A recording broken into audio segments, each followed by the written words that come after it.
Studio Series 86 Optimus Prime is headed our way soon, guys, and he's all the rage and whisper among Transformer collectors and fans throughout the world. But is he really the better choice for our collections? We're going to be talking about that, go over our poll results, and I'll cover the latest news right now on Transformers Talk Raw.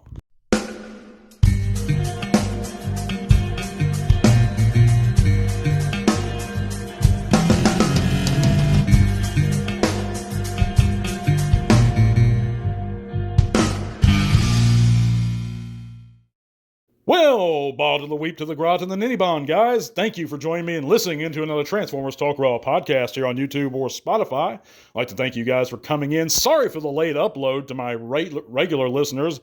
Usually we shoot for Saturday, but things came up real life, and of course Sunday couldn't do it either, so I'm just getting into it now. We're going to be back in the groove, however, with things, with a new giveaway announcement this coming weekend, so stay tuned for that, guys. But if you haven't heard, you can click all those great links in the description below. It's going to take you to all kinds of cool stuff, including our Facebook group where you can come there, share your own channels or pages, chat bots with us. We'd be glad to see you guys there, so come say hi if you're on that platform. You can also check out my buddy Jed Smith's music and support the channel on Patreon. That's the way you can get automatic entries into every giveaway we have, and you're not going to want to miss this next one, guys. It's going to be a hoot. But yeah, thanks for coming in and listening, guys. Of course, Studio Series 86, Optimus Prime is headed our way real soon. And there's been a lot of discussions, a lot of debate online, and I see it mostly in the figure's favor, but I've had some negative things to say about it in the past, but largely I'm glad folks are excited for it, and it does look good. I have a few concerns, though, and we're going to be going over that right now. And I have a few things, criteria I've written down, of course, scale, price, accuracy, articulation, and value, and we're going to be directly comparing it with the Kingdom version, or Earthrise Optimus Prime. Now, the first one is scale, and of course, the Studio Series 86 Optimus is about, approximately, from visuals alone, guys, I'd say an inch taller. And some folks are pleased with that scale. I'm not, and I'm going to tell you why I'm not. At least at first, I looked at the Sunbow charts, and there's a bunch of them to be found, but the ones that I saw are pretty accurate with the Studio Series 86 Prime. And he should be a little bit taller than Ironhide. Not a lot taller, but Ironhide should come up to his lower chest, in my opinion. And according to the Sunbow charts, I think that's pretty accurate. And with the Kingdom, I believe he comes up mid-chest, a little higher, to the top of Ironhide's head. So if you compare the scale, maybe Studio Series is a little bit more accurate overall. The problem, though, however, is every figure in our collection, guys, is tuned to that scale. So if you're making Optimus bigger, you're going to have to make Megatron bigger. And if you're insisting on getting this Optimus for your collection, your Megatron, at least initially, is going to be out of scale. He's going to be shorter than Optimus. That's a problem. It's not a huge problem, and if you're comfortable with that, that's fine. But if you're a scale guy and you're big on scale, that's going to bug you, at least until the Studio Series 86 Megatron comes out. But that said, I still think guys like Starscream, like Megatron, scale better with the Earthrise and with the Siege Megatron Optimus, or whatever, or the Earthrise molds. Because Siege, Earthrise, it's the same scale either way, pretty much. So I think that's a knock against the Studio Series 86, is that it throws our entire collections a little bit out of whack, if that makes any sense. But as far as actual pure scale goes, it is kind of close. I can't knock it. I was going to knock it for that, but according to the Sunbow charts, the 86 is a little closer, in my opinion. And that's being totally unbiased. But here's a point that I really did want to go over, guys, and this is the God's honest truth. Every time we have a new, quote, definitive version of a character, end quote, in hand that Hasbro releases, there's comments that people make. This is the best version of the figure ever. This is the definitive. It's going to be on our shelves forever. It happened, guys, if we go back, 4 or 5 years ago with the Earthrise, with the Kingdom Optimus Prime. It happened. Or with the Earthrise Prime. Everyone said this is the best version of Optimus. If you don't believe me, I got plenty of comments that I pulled up from old video reviews from favorite YouTubers like MGO, like you, of people just praising this figure right and left. And of course now, or ever since the Studio Series Prime was leaked, people are bitching about the Earthrise. And that happens with every character. It's not just Prime. It happened with Springer, like I said in the last segment. It happens with Megatron. It's going to happen again with Megatron. People are just going to be bitching and moaning about whatever, about little quirks they don't like about the figure all of a sudden. But when that figure was released, everyone loved it and thought it was at least the majority. Now, there are exceptions out there, but the majority just had nothing but praise.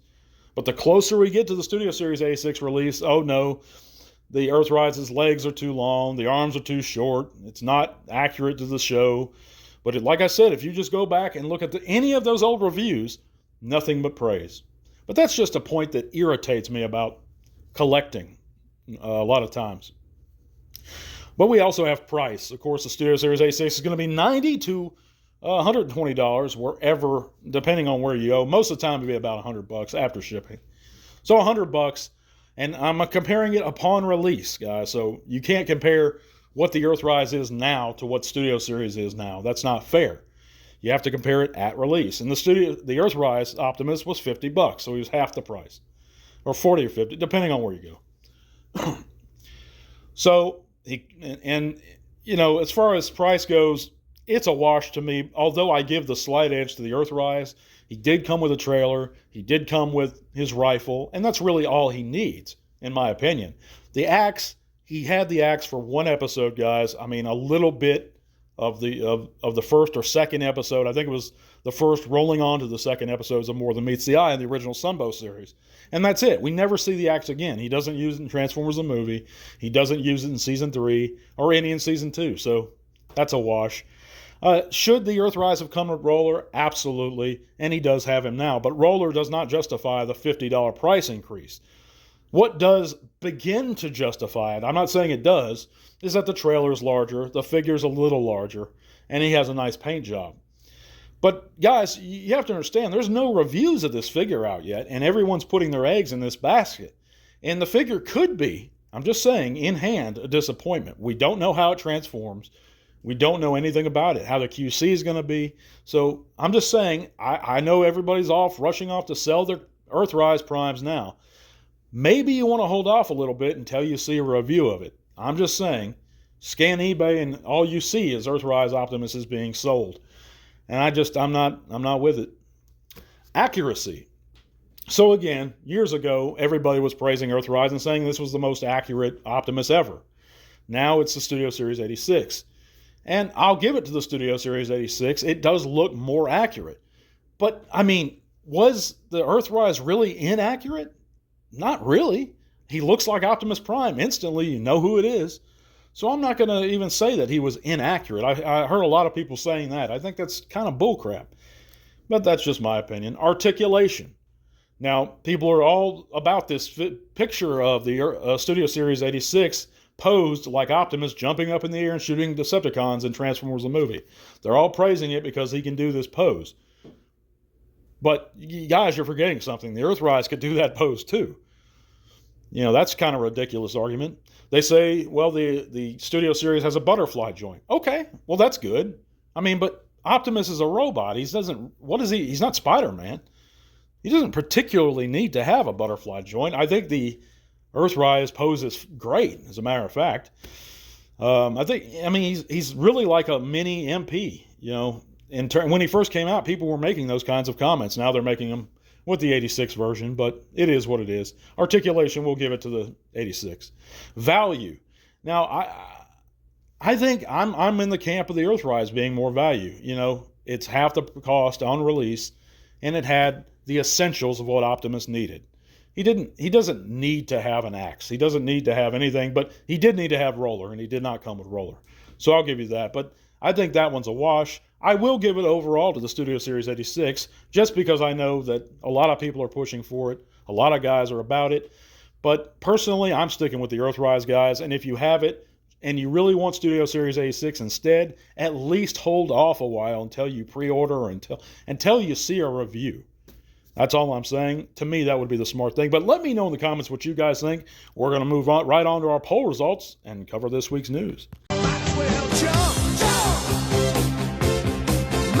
Check out the poll results. And in this week's poll, we asked the question, which character needs a figure next out of these four? And I can only type 4 because it's YouTube. But a staggering 189 people actually participated this week, and 48% of those fans stated that the Beast Wars Rampage needed a new figure over any of the other ones, with 23% for Sunstorm coming up, and then a 17% for the G1 Misfire. Of course, I also had the Quintesson Prosecutor on here with a 12%. And to me, all these figures really, really need a new version of the character. I would love to see all 4 of them. Why they haven't done Sunstorm yet, there's just no excuse for it. But I digress. Let's move on to this week's news. And we know that in the 2025 Studio Series Wave 1, we now have some leaked listings from the usual source. And of course, that includes Leader Class Rise of the Beast Ape Link, Voyager War for Cybertron Skywarp, and the Deluxe Rise of the Beast Double Punch. I guess that's their homage to Double Spy. So that's going to be cool for the folks that are excited about them. I'm sure you're going to look forward to seeing them next year. We also know that the Legacy United Gen Selects GoBot 3-pack has been spotted at U.S. retail. Of course, it's GameStop stores in Surprise, Florida. And hopefully they'll make their way to the rest of the country real soon. And it really does seem to me, guys, that GameStop gets this stuff way before anyone else at retail. And that includes in Canada, too. But moving on, we also have an image, a brand new image of MMC's R53 Tyrantron. Of course, that's the Stormbringer Megatron. And this is via Weibo. And of course, this figure, it looks pretty good for what it is. I love the head sculpt here. Let me know what you guys think. We also know that the TMNT crossover with Transformers Party Wallet van is now released in Canada retail. He's been spotted at Trues all across Ontario. So if you guys up there in Maple Leaf Country spot him and you've been after him, pick him up. Thanks for listening in, guys. We're going to cut it short a little bit this week, but we're going to see you next week or this coming weekend, and we're going to announce a new giveaway. God bless you guys. Thanks for listening, and to all are one. This podcast is made possible thanks to the support of listeners like you. Thank you.